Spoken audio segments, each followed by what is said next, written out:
Bonjour à toutes et à tous, voici une vidéo sur comment approcher un gros arbre pour rentrer en communion avec ses structures énergétiques.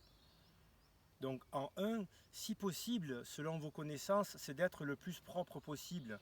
Alors vous me diriez, je vais voir un arbre parce que je ne vais pas bien, j'entends bien, mais on essaye d'être le plus propre possible et notamment avec son plan vertical pour être le plus près possible de son axe central.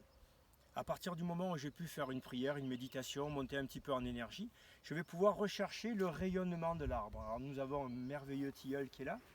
Et donc si je place ma conscience dans la main et que je cherche le rayonnement de cet arbre, je recule un petit peu et je vais avancer avec cette conscience-là. Rayonnement de cet arbre, de ce tilleul. J'avance, j'avance, j'avance. Et puis il y a un moment où je sens quelque chose de plus épais, de plus dense. C'est comme nous on a notre aura, ben cet arbre a aussi une aura que l'on peut percevoir quand je cherche le rayonnement de cet arbre merveilleux. À partir de cet instant où je suis sur cette membrane qui est son aura, une de ses couches auriques, je peux lui partager mon intention de faire connaissance avec lui, de communier avec lui, de lui adresser tout mon amour. Et là je le conscientise et je parle à lui télépathiquement comme si c'était un être vivant. On se rend compte qu'un arbre respire énergétiquement, si bien que si mes pensées étaient négatives, son aura pourrait se rétracter, et inversement, si j'ai des pensées d'amour, il pourrait, alors pas me repousser, mais on pourrait sentir que son aura pourrait se dilater uniquement par rapport à l'amour que je pourrais lui porter. Donc là, l'intention, c'est je mets ma main sur son biochamp et je lui fais part de mon intention, et peut-être je peux même lui demander l'autorisation de pénétrer dans cet espace. Alors effectivement, une des choses qu'il ne faut pas avoir sur soi, c'est son portable dans la poche. Parce que si je disais qu'il faut être centré, forcément, on laisse la technologie de côté. Et là, on va pouvoir lui partager notre intention de communier et de rentrer dans son espace. Et on pourrait faire la différence entre différentes variétés d'arbres. Un chêne, un frêne, un saule, ou là un tilleul, ne vont pas rayonner de la même manière et peut-être même n'auraient pas les mêmes propriétés énergétiques.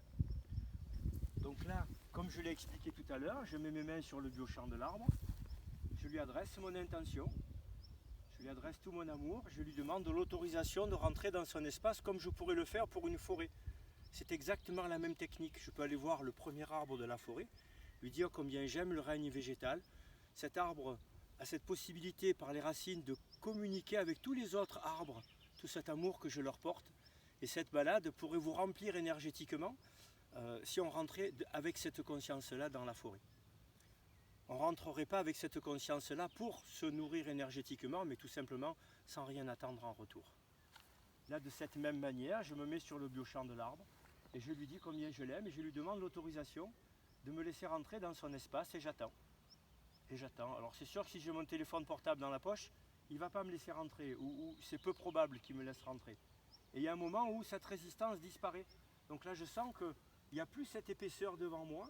Il ouvre, c'est comme s'il ouvrait une porte et il me laisse rentrer dans son espace.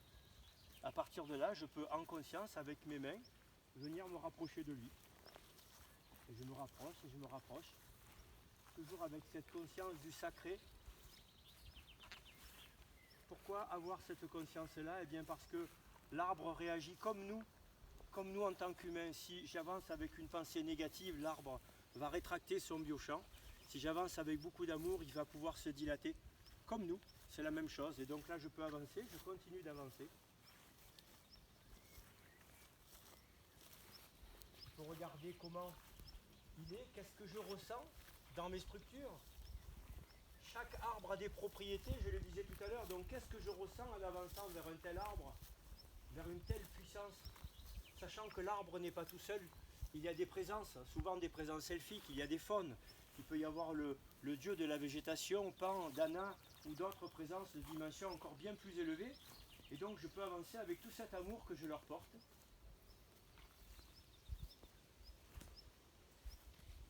À partir du moment où j'arrive très près de l'arbre, je peux communier avec lui de deux manières. Soit je l'attrape comme si c'était mon meilleur ami, et sachant que mon premier chakra va vers le bas et que le septième va vers le haut, je peux conscientiser l'ouverture de 2, 3, 4, 5 et 6 pour que mes chakras puissent s'ouvrir, pour communiquer encore davantage avec cet arbre, peut-être pour devenir énergétiquement un arbre et me nettoyer de cette manière avec sa sève éthérique. Ça, c'est la première solution. La deuxième solution, je peux m'asseoir ici, poser mon premier chakra vers le sol, et là du coup je vais pouvoir travailler sur mes 7 chakras et laisser mes 2, 3, 4, 5, 6 chakras à l'arrière d'ouvert pour pouvoir communier avec cet arbre et devenir cet arbre pour la durée qui sera la vôtre.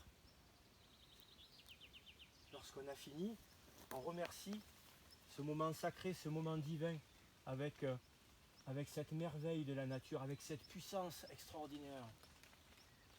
On le remercie avec notre cœur, comme vous pouvez, peut-être en activant votre feu du cœur, peut-être en activant je ne sais pas quoi, mais vraiment en adressant avec beaucoup d'amour notre remerciement. Ensuite on peut reculer, on sait que c'est un ami, on sait qu'on pourra revenir le voir. Et peut-être même que si un jour on a besoin de lui, on pourra d'esprit revenir ici avec le même protocole pour venir communier avec lui. Alors vous l'aurez compris, si je ne vais pas bien, je peux venir voir l'arbre. Il peut m'apporter énormément de choses. Mais ce que je disais au début, c'est que en fonction de vos capacités, de votre expérience, je vous propose juste d'essayer d'être le plus propre possible ou de monter le plus possible en vibration pour lui donner le moins de travail possible et pour que deux puissances, chacune à son niveau, puissent se retrouver, communier avec de cœur à cœur et passer un moment extraordinaire. Je vous le souhaite et je vous dis à très bientôt pour d'autres vidéos. Au revoir.